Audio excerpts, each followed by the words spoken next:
ಚರ್ಚೆ ಮಾಡಿಕೊಂಡು ನಾಳೆ ಬರ್ತಾರೆ. ಬಂದಮೇಲೆ ಅದನ್ನು ಅಲ್ಲಿಂದನೇ ಸಮಯ ಘೋಷಣೆ ಮಾಡ್ಬೋದು ಅಂತ ಒಂದು ನಿರೀಕ್ಷೆ. ಸರ್, ತಾವು ಕೂಡ ಆಕಾಂಕ್ಷಿಗಳಿದ್ದೀರ, ಅದರಲ್ಲೂ ಬೆಳಗಾವಿಗೆ 3ರಿಂದ 4 ಜನಕ್ಕೆ ಕೊಡಬೇಕು ಅನ್ನೋಂಥದ್ದು ಒತ್ತಡ ಇದೆ. ಈಗಾಗಲೇ ಒಬ್ಬರು ಆಗಿದ್ದಾರೆ. ಸೊ ಹಾಗಾಗಿ ಅದನ್ನು ಯಾವ ರೀತಿ ಆಗ್ತದೆ? ನೋಡಿ, ಹಿಂದೆ ಈ ಜನತಾ ಪರಿವಾರ ಸರ್ಕಾರ ಇದ್ದಂಥ ಸಂದರ್ಭದಲ್ಲಿ 4-5 ಸ್ಥಾನಗಳನ್ನು ಕೊಟ್ಟಿರ್ತಕ್ಕಂಥ ಉದಾಹರಣೆಗಳು. ಸೊ ಈಗ ಕೇಳ್ತಕ್ಕಂಥದ್ರಲ್ಲಿ ತಪ್ಪಿಲ್ಲ. ಆದರೆ ಇವತ್ತು ಜಿಲ್ಲೆಗಳು ಜಾಸ್ತಿ ಆಗೋದ್ರಿಂದ ಜಿಲ್ಲೆಗಳಿಗೂ ಕೂಡ ಪ್ರಾತಿನಿಧ್ಯಗಳನ್ನು ಕೊಡಬೇಕು ಅಂತಕ್ಕಂಥ ಒಂದು ಚಿಂತನೆ ಮತ್ತು ಚುನಾವಣೆ ಸಮೀಪ ಇರೋದರಿಂದ ಸೋಷಿಯಲ್ ಇಂಜಿನಿಯರಿಂಗು, ಜಿಲ್ಲಾವಾರು ಇಂಥ ಅನೇಕ ಒಂದು ಚಿಂತನೆಯನ್ನು ವರಿಷ್ಠರು ಅದನ್ನು ಗಮನಕ್ಕೆ ತಗೊಂಡು ಅಳೆದು ತೂಗಿ ಮಾಡಬೇಕು ಅಂತಕ್ಕಂಥ ಒಂದು ಚಿಂತನೆಯಲ್ಲಿದೆ. ತಮಿಳುನಾಡು ಸೊ ಅದರಿಂದ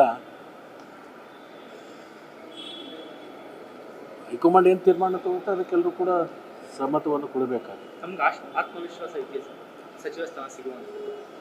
ಎಲ್ರಿಗೂ ವಿಶ್ವಾಸ ಇರ್ತದೆ, ಯಾರೂ ವಿಶ್ವಾಸ ಕಳ್ಕೊಳ್ಳೋದಿಲ್ಲ.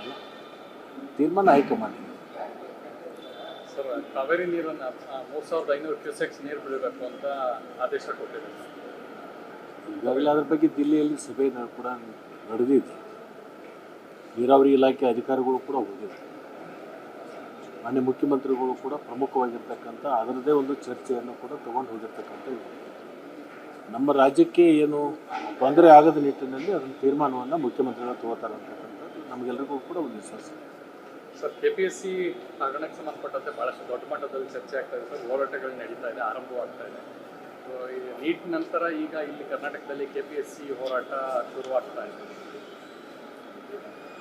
ಅದ್ರ ಬಗ್ಗೆ ಈಗಾಗಲೇ ತನಿಖೆ ಹಂತದಲ್ಲಿ ಇರೋದರಿಂದ ಈಗ ಅದ್ರ ಬಗ್ಗೆ ನಾವು ಅಭಿಪ್ರಾಯ ವ್ಯಕ್ತಪಡಿಸ್ತಕ್ಕಂಥದ್ದು ಸರಿಯಲ್ಲ. BJP ತನಿಖಾ ವರದಿ ಬರಲಿ, ಬಂದಮೇಲೆ ಅದಕ್ಕೊಂದು ಪ್ರತಿಕ್ರಿಯೆ ಕೊಡಿ. BJP CBI ತನಿಖೆ ಕೊಡಬೇಕು ಅನ್ನೋಂಥ ಆಗ್ರಹ ಮಾಡ್ತಾರೆ. ಅವರು ವಿರೋಧ ಪಕ್ಷದಲ್ಲಿ ಇದ್ಕೊಂಡು ಅದನ್ನು ಬಿಟ್ಟರೆ ಬೇರೆ ಏನು ಕೇಳ್ತಕ್ಕಂಥ ನಾವು ನೋಡಿಲ್ಲ.